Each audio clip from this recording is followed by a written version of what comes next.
Por que é tão importante essa conexão com os pais? Qual é o papel dos pais? Quando a gente fala isso, a gente logo pensa nas coisas exteriores. Ah, se tinha um pai presente, se não tinha um pai presente. Ah, meu pai participava. Ah, seu pai não participa. Ah, meu pai é carinhoso, é importante ser carinhoso ou não é. O meu pai não se comunicava, não conversava. O minha mãe não se abre, é muito fechada. Mas aqui nesse trabalho, a gente não trata disso. Isso também tem sua importância e deve ser tratado quando necessário. Mas aqui, no olhar sistêmico, a gente olha para o que é essencial. E o que é essencial? É isso que está no fundo, na base, de onde vem a nossa força, de onde vem essa força de vida que move a gente para o sucesso, para aprender, para o crescimento, para o desenvolvimento, para estar bem na vida, para buscar dar nossa contribuição, essa alegria de viver. Isso vem da nossa conexão com os nossos pais. Isso é força de vida. A base de todo o trabalho sistêmico significa essa postura, esse olhar que diz que a força para viver bem, para buscar recursos para viver bem, para aprender, para amadurecer, para se desenvolver, vem disso que a gente chama de vida. Essa energia que vivifica a gente. E essa energia que vivifica a gente, ela chega até nós através de nossos pais. Pai nenhum dá vida para o filho, que a vida é algo maior que a gente, né? Que vem de uma fonte que a gente chama Deus, que a gente chama universo, mas que a gente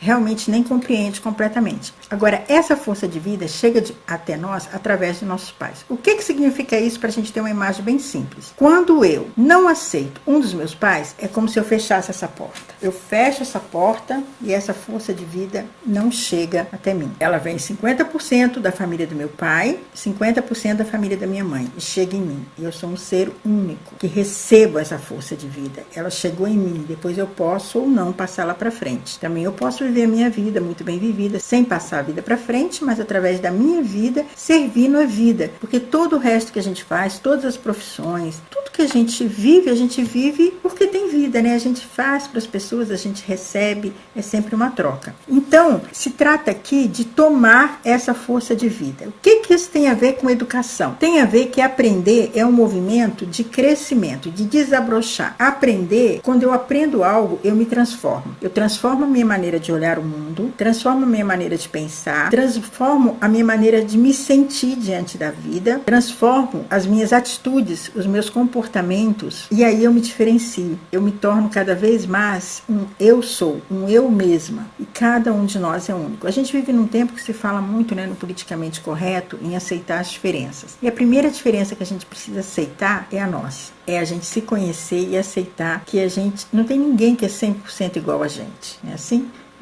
Cada um de nós é único, mesmo quando a gente tem um irmão gêmeo, e mesmo que seja um gêmeo que a gente chama idêntico, por fora, fisicamente pode ser idêntico, mas como pessoa, como ser humano, também é diferente, também tem suas especificidades, né? Cada um de nós é único. Bem, na educação isso tem uma importância muito grande. Então, os pais, muitas vezes a gente vê nas constelações familiares que os pais, por mais que estejam presentes fisicamente, às vezes eles não estão disponíveis para a criança, e isso precisa ser olhado. Mas o importante é que o professor olhe para a escola, olhe para o lugar dele dentro da escola e olhe para os alunos vendo os pais atrás deles, compreendendo que esses pais fizeram um grande trabalho, que é passar a vida para essa pessoa. Para esse adulto, o aluno, independente da idade, a força de aprender, a força de se transformar, é porque isso exige energia, né? Exercício, dedicação, trabalho, atenção, e essa força que vivifica tudo isso e nos possibilita tudo isso, chega a nós através dos nossos pais. Então, é como se eu mantivesse aquela porta aberta, aquela torneira aberta para receber essa vida, do jeito que ela vem. Por que a gente fala do jeito que ela vem? Porque a gente costuma julgar muito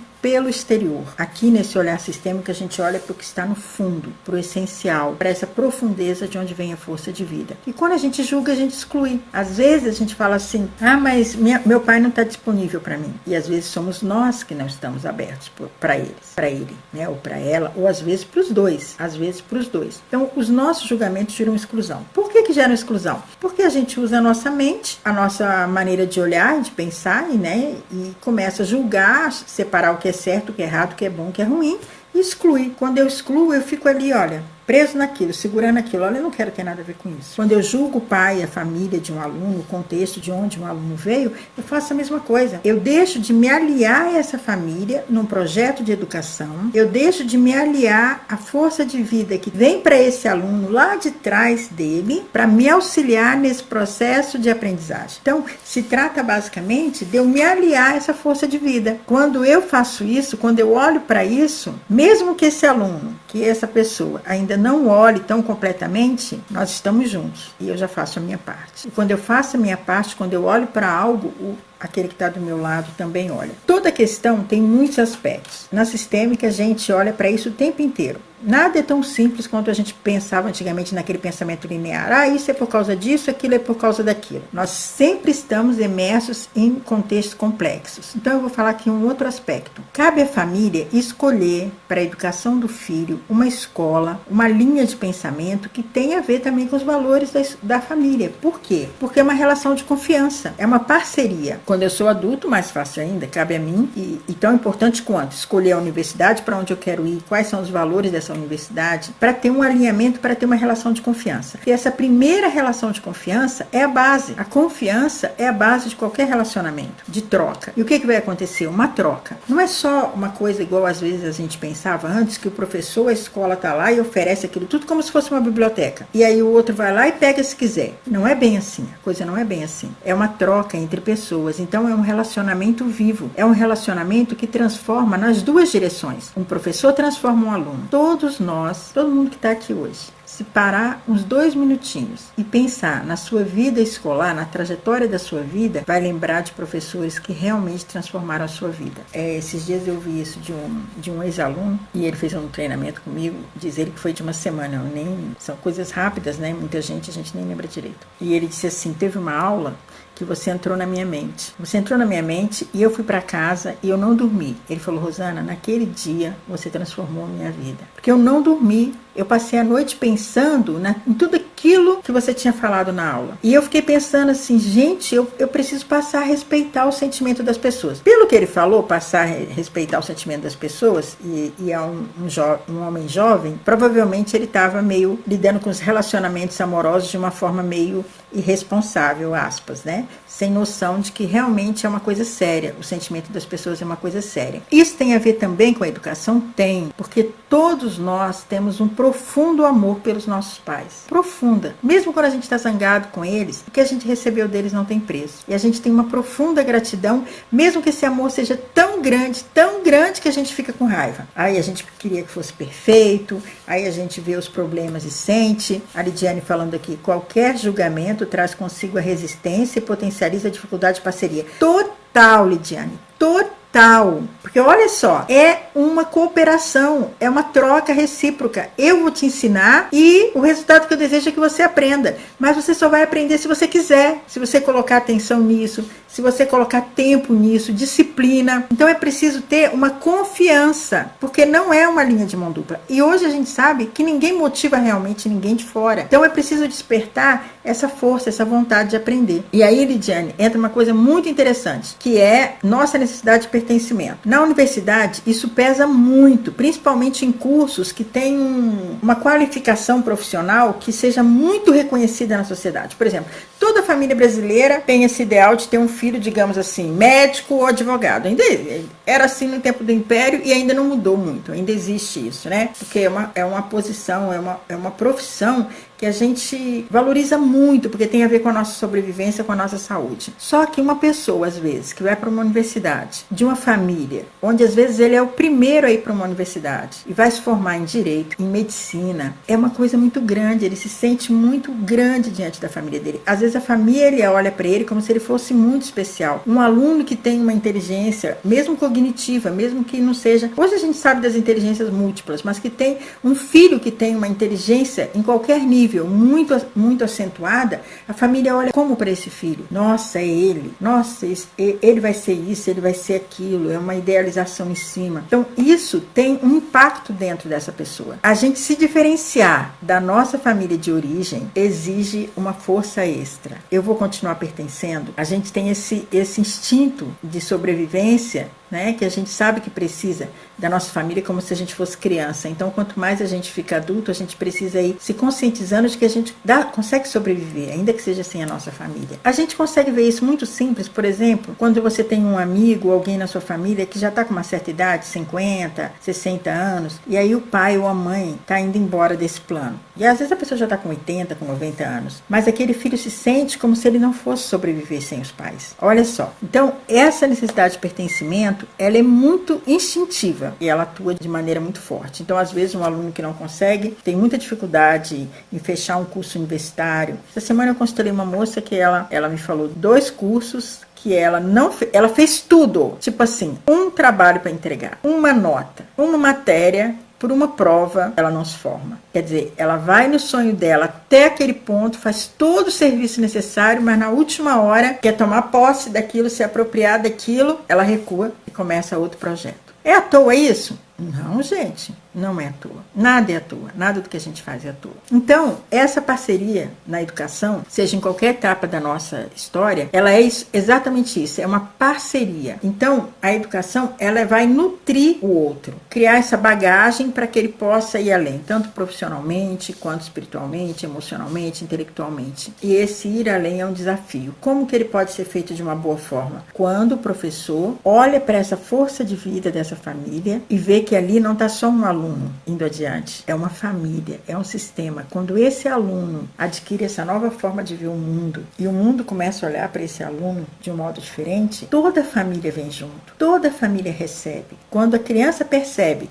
a mamãe vai ficar feliz, muito feliz de ver que você aprendeu. A criança aprende diferente. Na criança isso é instintivo. Então, esse olhar do professor, ele se conectar com essa força de vida, com essa energia de crescimento, é a favor dele, dos resultados do trabalho dele. Ele está se aliando a uma força de vida. A vida sempre vai para frente. A vida sempre tem esse impulso de fluxo, de transformação, de crescimento. Tá certo? E o julgamento realmente cria resistência. E aí, ainda quando a gente expressa esse julgamento, aí a gente ainda materializa isso, né? E a gente fica no conflito, porque internamente você fala. Internamente a gente não aceita isso. Porque a gente sabe que a gente é parte da nossa família e a gente é parecido com a nossa família. Se a escola não aceita a minha família, então não me aceita também. Então você cria uma postura de resistência e de rebeldia. Por mais que a pessoa verbalmente, externamente, superficialmente aceite isso e até alimente isso, expresse isso, é só na superfície. Se você olhar com um pouquinho mais de cuidado, na profundeza, vai se mostrar um movimento contrário. Seja não dando conta, não aprendendo, adoecendo. De várias formas, a sua alma não suporta fazer isso, não é certo? Bem, o que mais que a gente tem aí? A base principal é uma reverência aos pais. Quando eu faço uma reverência aos meus pais, quando eu faço uma reverência aos pais do meu marido, relacionamento de casal, é muito importante isso. Quando eu não faço essa reverência, a gente tem até toda essa cultura de sogra, né? O mito da sogra, né? Mas quando eu faço uma reverência diante da minha sogra, da família do meu marido, e o meu marido diante da minha família, porque se eu tô aqui é graças à minha família, se eu encontrei é graças à família dele, isso não significa que a gente tenha que viver da mesma forma, que a gente tenha que concordar com as formas externas de expressão das coisas, que até a gente descobre quando a gente fica um pouco mais madura, aprende um pouco mais, esse trabalho sistêmico, principalmente, quem vê cara não vê coração, não é verdade? O que parece nem sempre é. A gente mesmo sabe disso, né? O quanto que a gente parece algo que no fundo a gente sabe que a gente ou não é, ou tenta ser, esse tipo de coisa. Falta essa congruência, essa autenticidade que a gente está procurando desenvolver. Então, o que acontece? É muito importante essa reverência diante do outro. O que essa reverência significa, Rosana? Significa que eu honro a vida de cada um, que eu respeito a vida de cada um. E que se a gente pôde se encontrar é porque essa força de vida está aqui.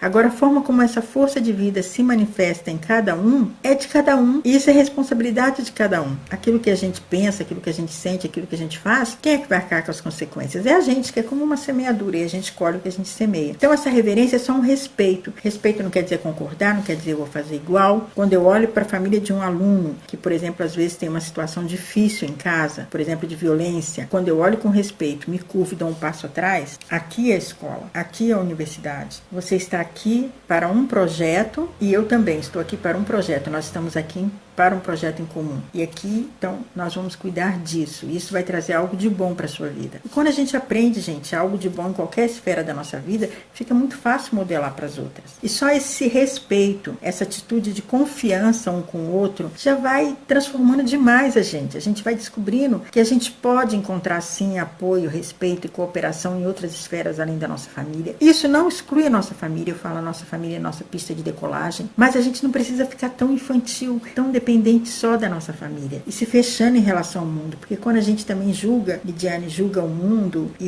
exclui todo mundo, só a minha família serve, como é que fica? Como é que fica a minha vida profissional, os meus clientes? Porque eu estou sempre trabalhando, né? A gente está sempre trabalhando para alguém. Então, na verdade, todos nós, é como se cada um de nós fosse uma empresa. Bem, isso é muito importante. Então, os pais são fundamentais. E também, agora eu vou falar por um outro ângulo, um outro recorte, como que os pais precisam olhar para os professores, como que os pais precisam olhar para a universidade muitas vezes, reconhecendo que aquilo veio depois. Por mais que a gente valorize tanto, por mais que a gente ache importante, e é para valorizar, mas nada é maior do que a vida. E a força, até para que tudo isso exista, para que o sistema educacional exista, para que as empresas existam, para que as universidades existam, vem de onde? Da vida. A vida surge onde? Na família. Então, onde tudo começa, né? Às vezes a gente fala, a família é tão importante. Por exemplo, eu tenho observado nas ruas as empresas que têm essa logo, né?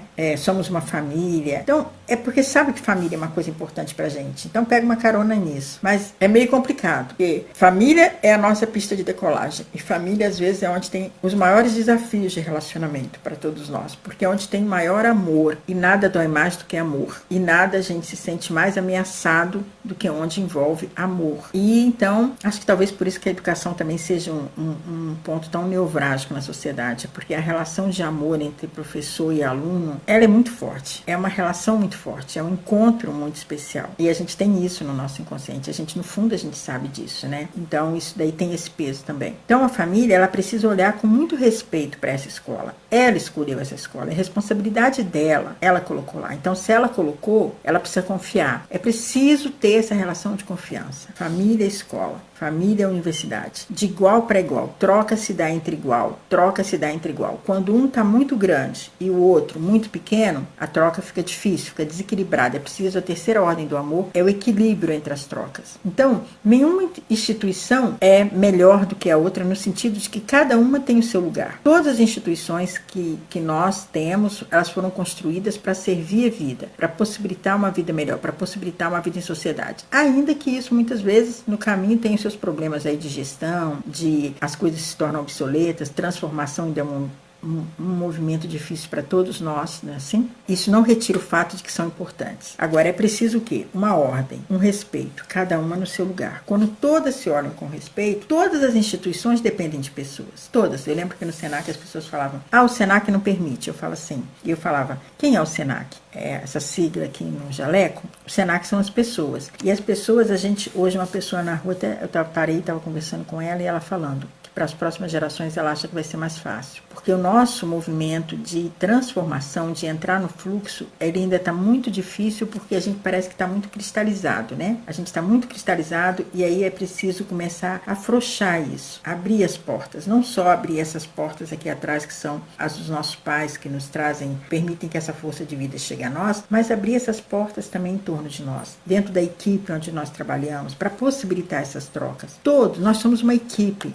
Não existe essa coisa que a gente tinha antigamente, que eu trabalho sozinho no meu setor. Gente, o seu setor é parte de outro setor. Gente, a sua sala de aula é parte da escola. Se tem uma violência na escola, a sua sala de aula faz parte. Você, como professor, faz parte. Nós temos que assumir a responsabilidade pela nossa parte. Nós fazemos parte da vida. Então, é muito importante quando a escola olha com respeito para o professor. E o professor precisa se posicionar de forma a também respeitar essa família, porque a gente dá o que a gente recebe, né? E aí você também respeita e exige respeito. Porque quando a escola não respeita a família, também por que você vai exigir uma coisa que você não dá? Qual o direito que você tem que exigir uma coisa que você não dá? E aí, onde vai começar, Rosana? Vai começar de quem aprender primeiro, né? Quem aprender primeiro tem mais responsabilidade. Quem tá aqui já tá aprendendo isso. Então, tá na sua mão. Tipo aquela, né? Toma que é sua, Tafarel. Não importa onde começa a mudança. Se nós estamos conectados, onde ela começar, ela vai atingir o outro. Resta saber quando, como, porque cada um vai receber de um jeito. Mas aí a gente fazia a nossa parte. Só quando eu faço isso, gente, quem experimentar isso vai sentir uma leveza. Porque é como se a gente fosse para o nosso lugar e suportasse só o peso da nossa parte da responsabilidade, sem acusar ninguém, sem achar culpado, sem entrar num tal de um triângulo perverso que a gente vive muitas vezes, que é em torno dos problemas. E a gente, em torno dos problemas, a gente faz um jogo assim, ó. Quem é a vítima, quem é o algoz lá, o criador de problema, e alguém no meio que é meio que a boazinha, né? A codependente, a que fica tentando fazer a coisa certa, mas está presa ali naquele dilema. A gente precisa muito olhar para as situações, em cada situação, e pensar, eu estou dentro desse triângulo? Se eu estou, qual é o papel que eu estou atuando? Porque às vezes isso troca, viu? Às vezes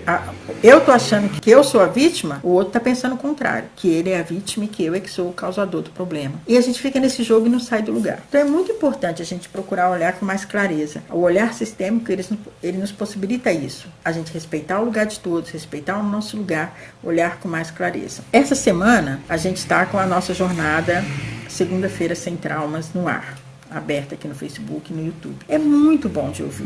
Não é só para professor, é para todos nós. Porque todos nós somos educadores, sabe? A educação, ela acontece formalmente no espaço, que é o locus da educação, que é o sistema educacional, em qualquer ponto, né, do sistema, mas a gente se educa o tempo inteiro, a gente aprende o tempo inteiro. A gente aprende por aqui, a gente aprende quando encontra um amigo na rua, a gente aprende vendo o outro, a gente aprende para fazer melhor. A aprendizagem é assim a palavra da vida, a gente vai se transformando à medida que a gente aprende, e a gente até fala, né, se não houve mudança de comportamento, não houve aprendizagem. Então a gente vive aprendendo.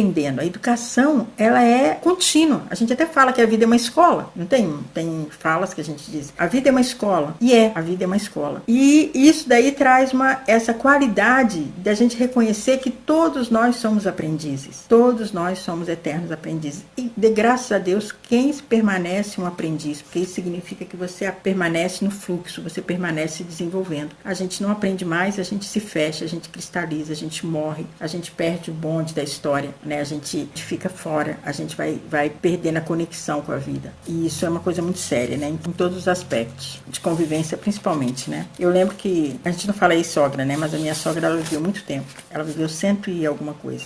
100 anos, e ela falava assim, é muito triste ser a única pessoa que viveu o que eu vivi. Eu não tenho ninguém para compartilhar as coisas que eu vivi. Ela atravessou 2 guerras. E ela falava, não tem ninguém para conversar, para compartilhar o que eu vivi. E aí a gente, às vezes, quando a gente para de aprender, a gente vai perdendo essa conexão com o que está acontecendo na vida. A gente vive como se... Vive no passado, né? Vive no presente como se fosse no passado. Bem, gente, essa jornada que está no ar, ela ajuda em todas essas coisas, nos nossos medos, na nossa necessidade de aprendizagem, no nosso desafio de vencer, desbloquear esse movimento dentro da gente mesmo, nessa conexão com a gente e com o outro. Então serve para qualquer profissão, tá certo? Embora o meu objetivo maior esteja direcionado para a educação. Por quê? Porque a educação atinge a base, atinge a sociedade na base da pirâmide.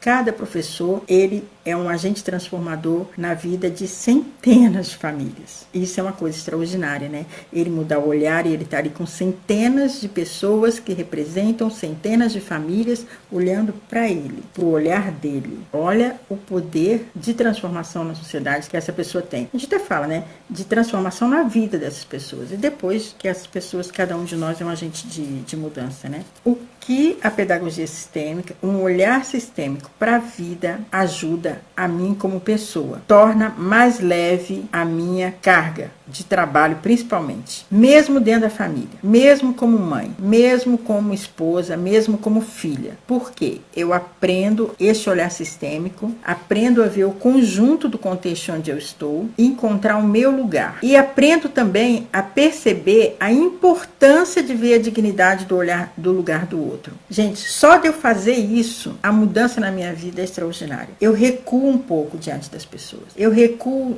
um pouco diante do conflito. Mesmo que esse conflito seja gerado, como é na maioria das vezes, por um desejo muito grande de ver as coisas melhores, de consertar as coisas, de que as pessoas fiquem melhor. A gente acha que pode consertar apontando o erro. No olhar sistêmico tem uma coisa muito interessante sobre o erro. Não é que a gente não vê o erro, a gente inclui o erro, que a vida não tem ensaio. Então a gente perde esse medo de errar, a gente perde essa ilusão de que alguém pode saber tudo, porque tudo é uma coisa tão grande que a gente nem sabe exatamente o que é. Então a gente inclui o medo de uma forma diferente. Ao invés de fugir dele e negar o erro, a gente usa o erro como uma fonte de aprendizagem. Então eu falo assim, que o olhar sistêmico é como se a gente descobrisse que parece que a gente estava pelo avesso, sabe? A gente estava tentando a coisa certa, só que na direção errada. Aí não chegava, não alcançava o alvo. Né? O olhar sistêmico, a gente olha para a mesma coisa de uma forma nova e isso traz resultados extraordinários. O primeiro resultado que traz é você se sentir mais leve. Quando você se sente mais leve, você começa a alcançar tipo uma paz. E aí a paz deixa de ser alguma coisa assim que é uma meta longe. A paz passa a ser o princípio. Quando a gente está em paz, a gente até respira, né? A gente até suspira. E quando a gente está em paz, a gente vê as coisas com clareza. Aí a gente tem mais liberdade de escolha, porque a gente vê mais possibilidades. Quando a gente está muito focado no problema, a gente não olha para a solução. Acha até que não tem, né? Acha até que não tem. Então, esse olhar sistêmico, ele transforma a vida da pessoa. Isso aí, gente, experimenta. Experimenta assistir uma dessas lives, ver um desses exercícios. Experimenta fazer, tem que colocar em prática. Faça e veja o resultado. Sinta o resultado, testa. E aí, se você tiver a possibilidade e esse desejo, escolha desenvolver isso em você, desenvolver esse olhar sistêmico. E a forma mais interessante de se desenvolver, às vezes a forma mais simples, é quando a gente está entre iguais, quando a gente está numa comunidade, né? Uma comunidade de apoio. O grupo tem uma força muito grande. O grupo, ele tem uma energia diferente. E isso puxa a gente, né? Porque a gente vai junto. Um dá suporte para o outro, um apoia no outro e a gente vai mais longe. Bem, eu devo dizer o quê? Sobre o que eu posso dizer. Se a Flávia ou o Felipe puderem escrever aqui o que eu posso dizer sobre as vagas para a nossa comunidade de aprendizagem sistêmica. Eu sei que até segunda-feira vocês têm a oportunidade de entrar no grupo, não é isso? Nós temos o grupo no Facebook, onde a gente compartilha experiências, coloca conteúdos. Tem o curso teórico, tem a parte teórica gravada, tem apostila, portfólio, material adicional, tem aulas remotas pelo Zoom, né?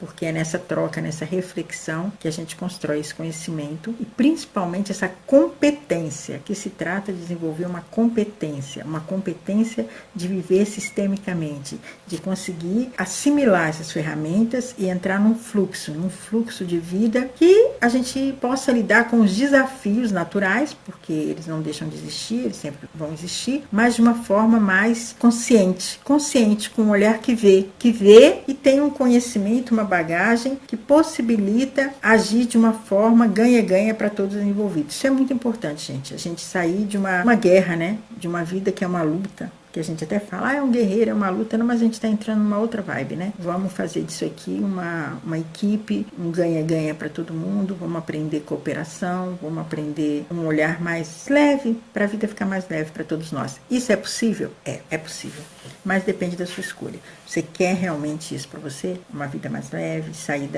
dessa ideia do perigo, né, do medo, do outro como uma ameaça, ou então, né, mais assim, quem é mais filosófico, né, eu sou muito existencialista, então Sartre é assim, o inferno é o outro, né. Eu acho ele massa. Quando eu li A Idade da Razão, eu devia ter uns 19 anos. Acho que 18. Eu fiquei louca. Falei, gente, esse homem é maravilhoso. Gente, como que alguém pode pensar assim? Que gênio, que maravilha. Eu ainda sou meio existencialista até hoje. Mas é o outro que traz o desafio pra gente, né? O outro espelha pra gente. No relacionamento, o relacionamento é a coisa que mais desafia a gente, né? E a vida é relacionamento. E a educação, gente, é uma esfera de relacionamento muito próximo. Sabe? Imagina assim, um professor universitário lidando com o sonho de vida da pessoa. Uma realização que é uma realização na nossa cultura tão assim extraordinária que é. Às vezes o professor ele fica muito chateado achando que a família não valoriza a educação. Eu vou contar para vocês, quando valoriza demais também é um problema. Eu criei muito problema para os meus filhos. Chegou uma época que o meu filho mais velho falava assim, eu acho que nessa família, se a gente não passar numa federal, a gente não é gente. E isso criou uma certa resistência nele, sabia? Porque o ser humano não gosta de ser obrigado. Ele não gosta de fazer nada sentindo que está obrigado. E aí a idade que você vai para uma universidade já é uma idade onde você já tem essa autonomia, né? Já tem essa necessidade de autonomia. Alguns mais desenvolvidas, outros têm Alguns têm essa necessidade num grau maior, outros num menor, mas nessa idade você já tem essa necessidade de autonomia. E aí você está numa família que diz, tem que ir para a Universidade Federal, tem que ir, você não tem escolha. E isso era uma coisa que, fosse hoje, eu não faria dessa forma. Tem, às vezes, o mesmo efeito de uma família que fala, estudar é bobagem, sabe? É aquela história, né? Nem é 8, nem é 88. Tem que ter aí um equilíbrio. Nada é à toa. Tudo traz consequências. Então, também, uma família que foca demais na educação formal, também pode fazer estragos, principalmente se ele estiver lidando com uma pessoa que, para ela, essa inteligência cognitiva não é tão importante, não é o ponto forte dela, não é por aí que ela vai se desenvolver ao máximo. Então, tudo isso, a coisa é complexa, a coisa não é tão simples, e a gente se abrir para perceber essa complexidade, que é o trem. Bem, com quem que eu posso falar aqui? Eu achei como o professor deve agir em situações onde os pais não estão acompanhando os alunos, ou estão abrindo mão dos estudos dos filhos e entregando, passando literalmente a responsabilidade para o professor. Lidiane, o professor deve dar um passo atrás e falar, vocês são os pais, eu fico no meu lugar, sou apenas a professora. A vida, às vezes, funciona mais ou menos como uma dança, entendeu? E aí, se eu mudo o passo, o outro também tem que mudar o passo. Às vezes, estão querendo jogar uma batata quente no colo da gente, mas aí a gente recua, fala, olha, isso é seu, eu fico com a minha parte. Quando o professor faz isso e fala isso para os pais, também é muito bom, porque ele coloca os pais no lugar deles, está reconhecendo. Eu não tenho como substituir o trabalho de vocês. Eu estou aqui para prestar um serviço e fico no meu lugar e presto esse serviço com excelência. Mas a força vem daí. Isso honra os pais. Quando os pais ouvem isso, eles crescem. E isso é muito importante. E aí você experimenta fazer isso. Experimenta fazer esse exercício. Não aceita essa coisa, sabe? Às vezes a gente tem essa ideia de que a gente precisa ser bom e precisa aceitar. Mas imagina um professor que aceite isso com que seja 40 alunos. Como é que faz? A gente se responsabilizar pela educação dos nossos filhos já é pesado nesse sentido? Não, cada um faz a sua parte. Então aqui na escola, na sala de aula, eu me responsabilizo pela aprendizagem do seu filho. E faço isso com amor, porque vocês autorizaram essa criança a estar aqui. A autoridade primária, primeira, veio de vocês. Então eu faço a minha parte em honra a isso. E fico grata por vocês confiarem. Eu tinha uma fala nas reuniões de pais, né? No Senac a gente só tem uma reunião de pais, que é uma vez só no ano no começo. E aí eu já abri essa fala falando assim, vocês são os pais, vocês são as famílias. Porque às vezes quem está lá é um representante da família, não é nem o pai nem a mãe. Vocês estão colocando aqui nas minhas mãos aquilo que vocês têm de mais precioso, que é a vida que vai para frente. Olha como uma família fica quando chega uma criança. E eu olho para isso com muito respeito e peço a confiança de vocês. Eu vou garantir para vocês que eu vou dar o meu melhor para que o filho de vocês, a filha de vocês, a sua sobrinha, a sua neta se desenvolva. Gente, você olha para os pais, eles mudam até a postura na cadeira. Porque eles são honrados pelo aquilo que eles são. O mais importante são eles. Tudo começou com eles. A vida veio dali. A vida vai se desenvolver ali. Uma família é para sempre. Então, se você muda esse olhar, Lidiane, muda esse olhar e veja o resultado disso no seu trabalho. Como você vai se sentir mais livre para fazer o seu trabalho. Como você não vai se sentir uma vítima. Como você não vai se sentir como se eles estivessem querendo jogar uma batata quente na sua mão. Não, você jogou, você devolve. Você fala, ó, essa parte é sua, com todo amor e carinho. E eu estou aqui para te ajudar. Na minha parte, eu sou apenas a professora. E dá um passo atrás, fica no seu lugar e se retira. A gente tem que se retirar de coisas que não dizem respeito a nós. O que é que tá falando aqui? Lidiane fez? Ela tá falando que fez. E funcionou, Lidia? Funcionou? Maria Rita, qualquer hora você poderia falar sobre a escola interrompida pelo julgamento? Peraí, eu não entendi. Maria Rita, eu não entendi. Qualquer hora você poderia falar sobre a escuta interrompida pelo julgamento. Olha, Maria Rita, isso é muito sério, sabe por quê? Porque, na verdade, quando a gente julga, a gente nem escuta direito. Porque escutar é uma coisa, quando você está escutando. Mas aí para você tem que entrar no estado de neutralidade. Isso tem que ser um exercício que você tem que treinar. Porque às vezes a gente escuta para responder. Quando eu escuto preocupado com a resposta que eu vou dar, eu vou fazendo julgamento automaticamente. Eu nem estou escutando, eu estou julgando. Então eu estou olhando mais porque eu penso sobre aquilo do que porque a pessoa está falando. Então essa questão é uma questão bem complexa, Maria Rita. E é muito fundamental. A gente tem que aprender que o julgamento é uma arma. O julgamento é como se a gente estivesse separando o que serve e o que não serve. E aí a gente fica de juiz. E é uma situação difícil para todos os envolvidos. Mas a gente foi treinado para julgar. E a nossa mente, ela tem essa característica, ela analisa as coisas. E para ela analisar, ela faz duas coisas basicamente. Uma ela separa as coisas em partes, né? Que ela tem uma dificuldade de ver o todo, assim, a gente tem que treinar isso. E 2, porque ela tem todos os critérios aqui dentro para poder medir, porque se eu vou ver se uma coisa é boa ou ruim, eu tenho que ter um critério para avaliar. E cada um de nós tem um critério, tem os seus critérios que são os seus valores. Então, o julgamento, eu estou passando por uma peneira, eu estou recebendo aquilo e passando pela minha peneira. A minha peneira é a minha peneira. Por ali vai passar alguma coisa e não vai passar outra. Então, isso é muito sutil e é uma coisa muito importante. Eu vou te dar uma dica, eu não sei se você já fez ou conhece a comunicação não violenta, do Mário Rosenberg, acho que é Mário, não tenho muita certeza. Comunicação não violenta, tem bastante treinamento deles.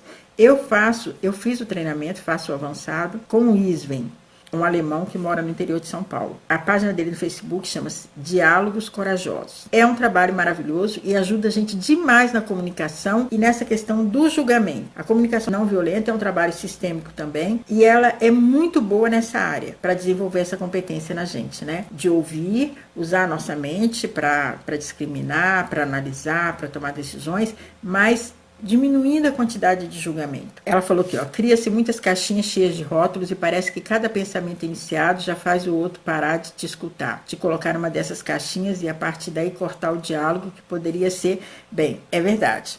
A gente tem muito medo do encontro, né? E quando se não tem diálogo, não tem encontro. Porque quando tem diálogo, se a gente está num diálogo, eu vou sair diferente do que eu entrei e você também. É uma troca. Por isso que a gente estava falando aqui no início que gente, todo encontro é um encontro de aprendizagem. Uma conversa, um diálogo, se a gente for na base da educação, o que é? O que é a base da educação? É esse diálogo, né? Os antigos, na filosofia a gente estuda, lá atrás não tinha escola como o prédio que a gente tem hoje. Você se encontrava numa praça com alguém e conversava. É pergunta e resposta. Essa troca, essa dialética, a gente aprende nela, né? Mas a gente precisa estar aberto para aprender. O que você está falando aí, Maria Rita, é quando eu entro numa conversa, não para trocar, não para um diálogo, que é uma via de mão dupla. Eu entro para convencer o outro de alguma coisa. Aí eu não aceito ouvir. Porque se eu ouvir, isso vai penetrar em mim e vai ter um efeito em mim. Então eu me recuso a ouvir. Também tem isso, às vezes a gente se recusa a ouvir. Não quer ouvir, não, eu nasci assim, vou morrer assim. E é uma escolha da pessoa. Chega no limite, também tem hora que a gente tem que respeitar a escolha da pessoa. Você não pode obrigar ninguém, né? Há um processo de aprendizagem, um processo de abertura, para seja lá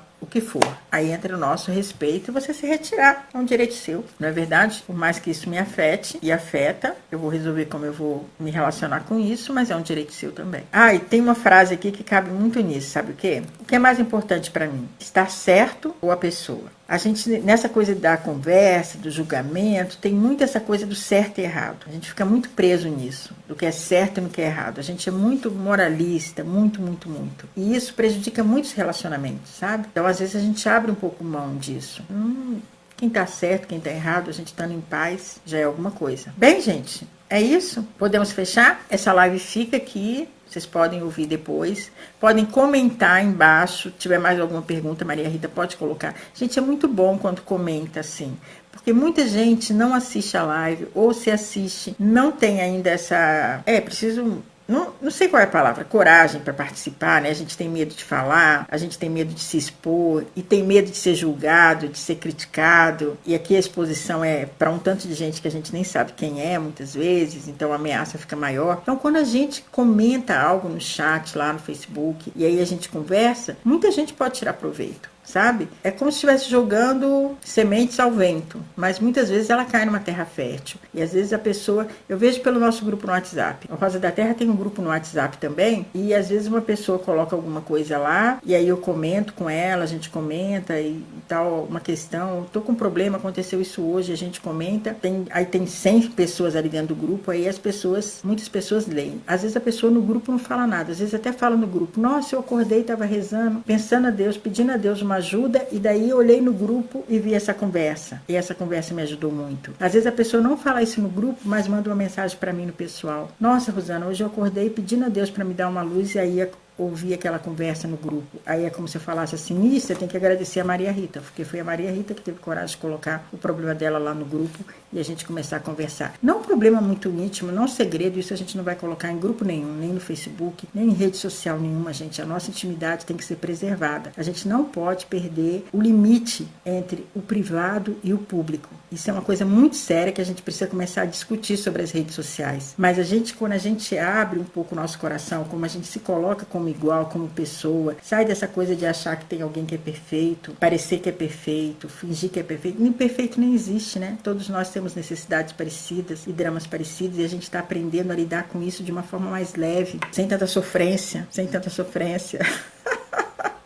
focada na solução. Ai, Lidiane, eu que agradeço muito pela participação. Sua também, Maria Rita. E a gente tem um grupo no WhatsApp, viu? Se vocês quiserem, peçam aí como entrar, que às vezes pelo WhatsApp fica mais fácil a gente conversar, tá certo? Aí às vezes as pessoas me pedem, como a Maria Rita pediu aqui para falar sobre a questão do julgamento, podemos sim fazer uma live especificamente sobre isso. E aí, Maria Rita, você entra na live se quiser, vem como minha convidada, e porque, gente, é muito difícil para mim falar sem ter pergunta. Eu sou uma pessoa de relação. Então, quando eu tô conversando, fica mais fácil para mim, sabe? Fica mais fácil do que falar sem ter essa troca. Eu acho assim o diálogo uma coisa extraordinária, a possibilidade do encontro uma coisa extraordinária. Eu gosto demais do Vinícius de Moraes, a vida e a arte do encontro, né? E hoje a gente sabe que pode se encontrar por aqui também, pode trocar e pode dar e receber, isso é maravilhoso. Então, eu agradeço demais e podem dar sugestão. Quem quiser participar, Maria Rita aí topada, já temos uma.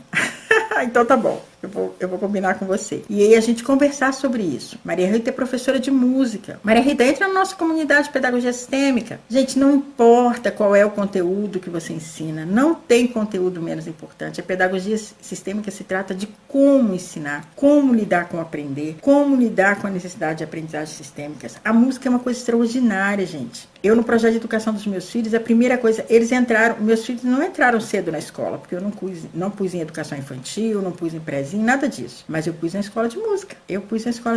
Muito pequenos. Eles estudaram o tempo inteiro. Vou aprender, como é que é? Eles queriam aprender aquele instrumento que só teclado, né? Um foi pra flauta e outro pro violão. Falei, não, nada desse negócio que aperta o botão e sai a música. E eles passaram anos. Ana ficou anos naquele tudo da flauta doce, até chegar numa flauta transversal. Isso aprende tanta coisa, é disciplina, é harmonia, é muita coisa envolvida, muita competência envolvida.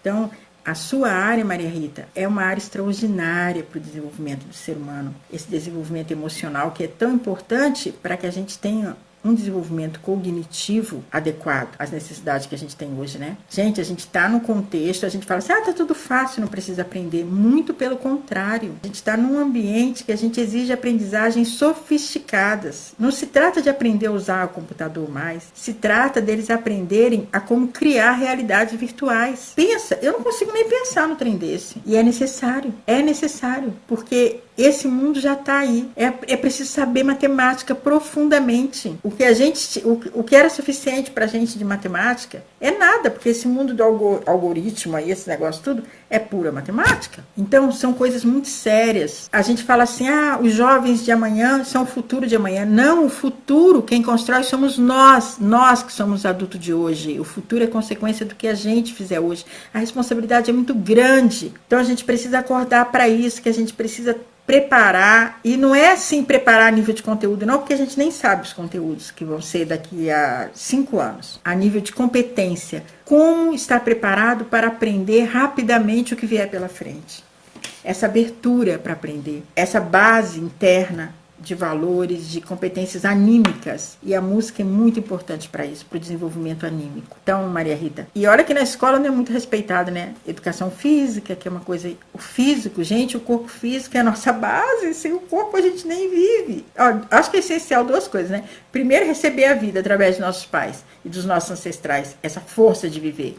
E segundo, ter um corpo saudável. E a saúde tem a ver com isso também, porque às vezes essa falta de conexão com os meus pais vai se manifestar como falta de saúde física. E o seu corpo, eu só tenho um corpo. Se ele não vai bem, acabou. Então, educação física, música, artes. E olha, tudo conteúdos que eram deixados em segundo plano. E hoje a gente sabe que são mega importantes. mega importantes. Ah, mas a escola não valoriza isso, Rosana. Olha, entra na comunidade. Hoje tem espaço, sabe? Hoje cada professor pode ser uma escola. Cada professor é uma escola. Também tem o lado bom desse mundo virtual. Não tem só o lado ruim. E a gente precisa começar também a ter consciência desse lado difícil, para a gente poder começar a lidar com ele de uma forma menos nociva, mas também se abrir para as possibilidades, se abrir para as novas possibilidades, ter essa coragem de se aventurar e aproveitar, agarrar as novas oportunidades. Isso exige bastante da gente, e a gente faz mais facilmente isso em comunidade, junto, um dando suporte para o outro. Combinado, gente? Então entra!